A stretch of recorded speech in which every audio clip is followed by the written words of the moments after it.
in speaking fees.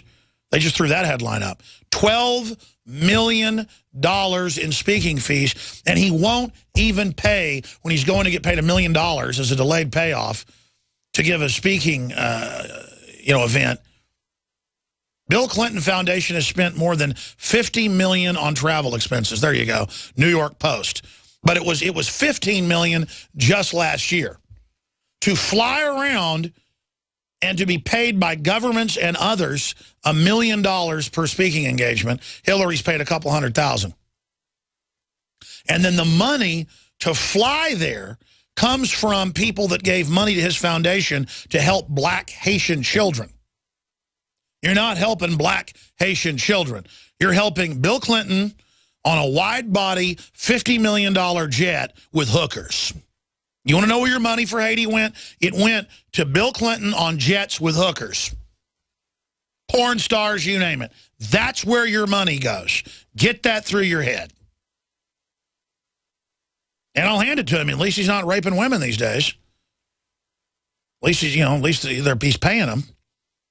The point is, I'm done with this fraud. These people are disconnected from reality and are building a system. I'm sorry. It's $106 million they've been paid in speeches. See, I'm just going from memory. Bill Clinton's $106 million speech circuit windfall, CNN. That was a year ago. And the reason I'm throwing out different numbers of 15 million here, 20 million there, 30 million there is different articles will quote different time periods and, different areas. Does Bill Clinton have a secret blonde mistress codenamed Energizer? I don't know, do bears live in the woods? I'm sorry, I've got all this news, and I've now gone off the reservation as usual. How did I even get to this point?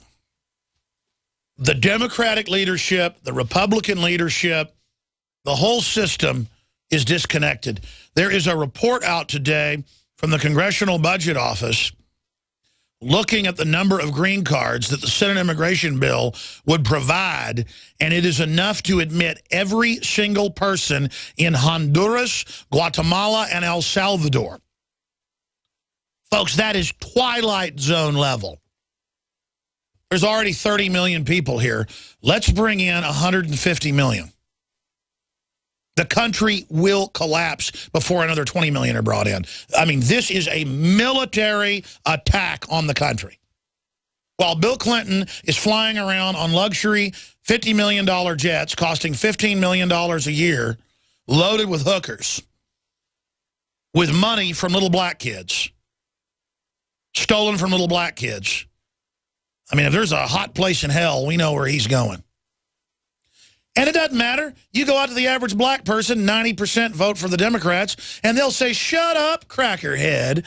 I love Bill Clinton. You're just mad. He's the first black president. If you want to abort black people, if you steal the money from the black babies, if you are a total criminal who's a racist on record and part of the party that founded the Ku Klux Klan, then you're loved by the average black person. I mean, I can't take it anymore. If your organization was founded to fight the Ku Klux Klan like the NRA, you're called by black commentators the KKK, by Jamie Foxx and everybody else. I mean, you talk about ignorant. You talk about upside down. You talk about screwed up. You know how guilty I would be if I took any money for orphans and kept the money for anything but administrative? That's why I like the Salvation Army. They spend 90% of the money on the direct aid. That's where I give money. And I'm not saying they're perfect. But, man, I tell you, Bill Clinton, 50+% of the money is spent on him. Him. Over 80%, look it up, is spent on the organization. I mean, these people are sickening, disgusting, filthy, just drugged out scum.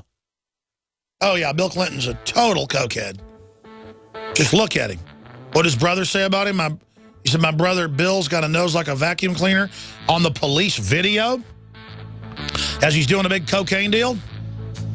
I've interviewed the CIA people that saw Bill Clinton loading the trucks with the cocaine when he was governor. Oh, you bet he personally came and oversaw that every week. Oh, man, this country's in trouble. We'll be right back. But the elite are disconnected, folks. They have no idea what they're doing. Again, Alex Jones here back live. How Matt Drudge Changed the World, that video special report we premiered here on the air yesterday, is up on Infowars.com and PrisonPlanet.com as the top story right now with about 1,800 comments on it. And I'd wanted to do a whole article about it, but I think we're going to write that article and then add it to the video that Drudge is top linked to in the middle column at drudgereport.com.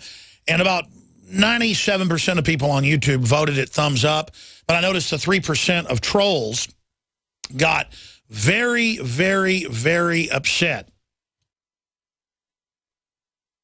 And we're like, why are you groveling to Matt Drudge? Why are you... See, they don't want us to celebrate victories we've had for freedom of the press. Because regardless what you think about Matt Drudge, he is an icon of the underdog being successful. It's pure Americana, American dream. And we need to celebrate examples of where grassroots media supplanted state-run media and has the establishment pulling their hair out. And I know I shouldn't even respond to trolls, but I just love explaining why I love to talk about our successes and other people's successes. You see, I revel in other people's successes. I revel in an inventor coming up with a Barrett 50 cal in their garage and making billions of dollars. I revel in someone coming up with a better sprocket and making billions of dollars. I revel in someone writing a beautiful symphony and being celebrated. I revel in someone coming up with a pacemaker that saves millions of lives. When I see somebody with their private helicopter and their mansion on the hill who made their money the old-fashioned way, producing things to empower humanity, I absolutely celebrate them. But I don't just celebrate the fact that they have baubles.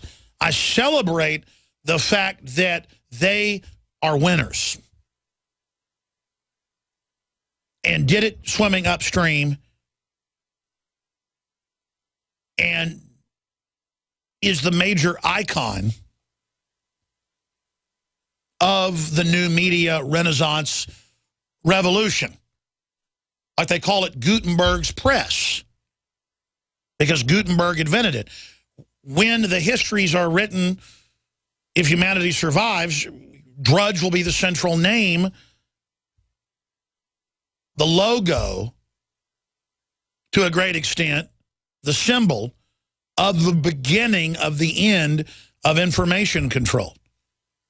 I mean, that's a big deal.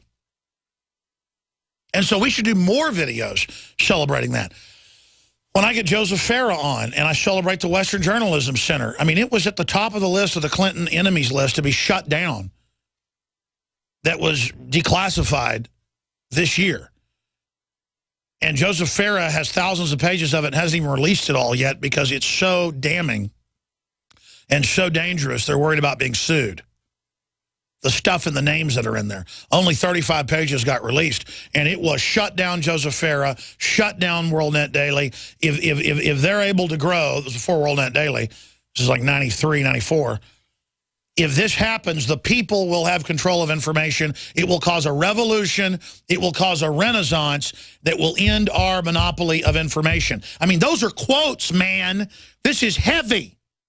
Hillary Clinton, Bill Clinton wrote this thing. It was sent out to the media to say when someone questions us, you call them a conspiracy theorist. You call them an extremist. They still have that playbook today. So I have WorldNet Daily on, even though they're not perfect, even though I don't agree with them on every issue. They don't agree with me on every issue. I'm not perfect. I hear rebroadcast all the time where I disagree with what I've said because I didn't say it with the exact parlance that I intended. I mean, it's come out in Politico how the Clintons get people kicked off MSNBC that even mildly criticize them. They're thugs. They're scum.